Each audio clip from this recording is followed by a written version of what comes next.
Good afternoon, everyone. Tonight we're just gonna hang out here at sunset, maybe do a little sun gazing meditation, but before we jump into that, I wanted to show you a little movement called the Cherokee Dance of Life. It was introduced to me by a teacher named Conrad Zebeli. He's an Oregonian. He learned Kripalu yoga back in the 80s. He trained one-on-one with Bikram, and then he taught Bikram yoga in Portland at the Yoga College of India in Southwest Portland for many years, all the way through the 90s. And I was able to meet him after I had opened my school in Portland in the year 2000. I've been blessed with many great teachers, from Mark Whitwell to Anna Forrest to Yoganand Karandikar to Georg Feuerstein, Patricia Walden, like an endless list of just phenomenal yogis. And every day I really try to give thanks for those elders, for those people that sort of removed the darkness, if you will, that sort of brought some light into my life and really inspired me. And this movement was given to me by Conrad Zebeli on Thanksgiving. He brought me out into the woods of Eugene, Oregon, and he showed me this beautiful, transformative, flowing movement. And everyone should have a breath movement practice, or a breathing practice, if you will, that really just helps you get out of your head for a little while and brings the energy down into your heart.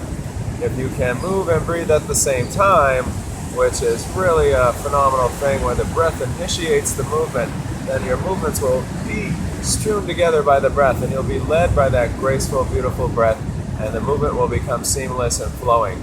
So we're going to do the Cherokee Dance of Life. It moves energy in 7 directions. The main direction is into the heart, and then you'll go to the north, and then to the east, and then to the west, and then to the south. You'll also go to the heavens, the Father Sky. You'll also go downward to the earth for Mother Earth, and then always bring the energy back into the heart with acceptance and gratitude. So I'm going to do it right here behind me, and when you practice that at home, just do the best you can. Do a nice deep warrior one lunge. When you make the circle with your hands, you draw that energy back into your heart. You turn the opposite way, you do another deep lunge. You'll also do a horse stance. You'll do a nice back bend, and you'll keep moving the energy into the heart. So we're going to stand up here and do this movement. You can go ahead and just watch it, and hopefully after a round or so, I'll stop talking about the directions, and then we'll just flow with it. Okay, come on up.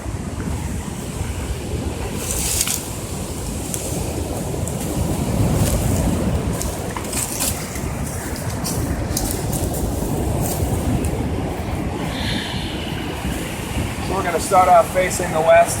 The west is for death, dying, finality, and closure. The north is for the elders, the ancient wisdom, and the ancient text. The south is for the children, for playfulness, warmth, and the Aboriginal people of the south. And the east is for the Asian countries, for new beginnings, sunrises, starting over, and starting fresh. The earth, the rivers, the streams, the water, the food that supports us, and then the heavens, Father Sky, moving towards the planets, the moon, the stars that guide us. On your exhale, standing up straight, you're going to let the right arm float up. When you inhale, you take a giant step out to the right, gather the hands into the heart with acceptance and gratitude. On the exhale, big open mouth exhale, opening the heart to what is available now. The inhale, gathering back into center, turning the heels in, and the exhale, deep horse stance, just warming the earth, giving thanks to Mother. The inhale, you draw up through the pelvic floor, arch back. The exhale, just honoring Father Sky. Maybe a couple circles honoring the stars, the moon, the planets that guide us. The inhale, you'll draw the hands into heart, pivot on the heels, draw the arms back. And the exhale, going over the self, children, to the one.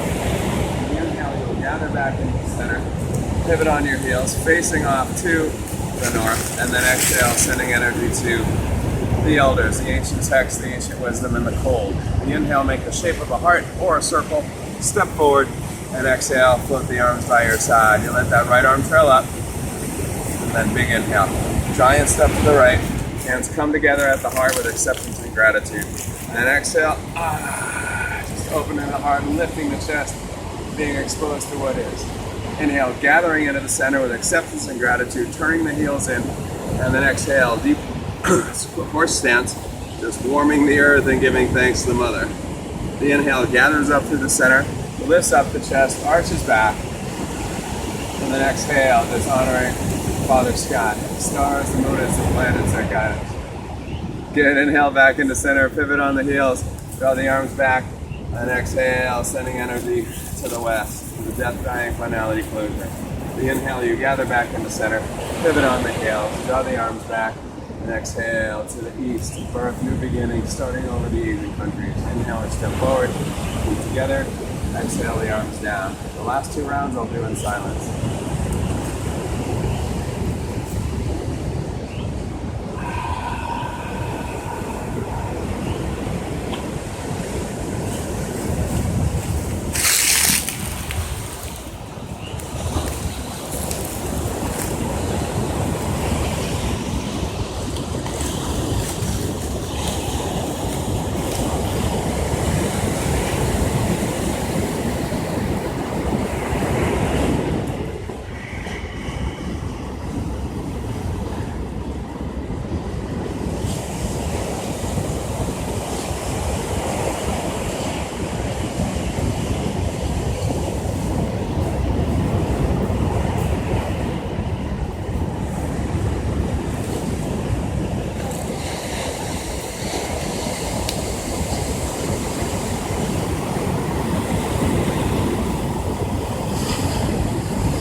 As you can see, you move into 4 different places and you end up eventually back where you started, facing the same direction. When you keep moving around in that same sort of circle, you'll get to first stage, second stage, third stage, until you get up to 5, 6.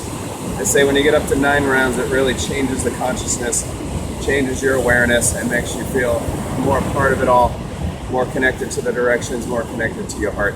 So I hope that was a good explanation of the Cherokee Dance of Life. I'm going to film some later ones where we'll maybe do those 9 rounds or 5 rounds. And you can join in the entire time. Thank you so much for checking out this video. We'll see you again real soon. Pura vida.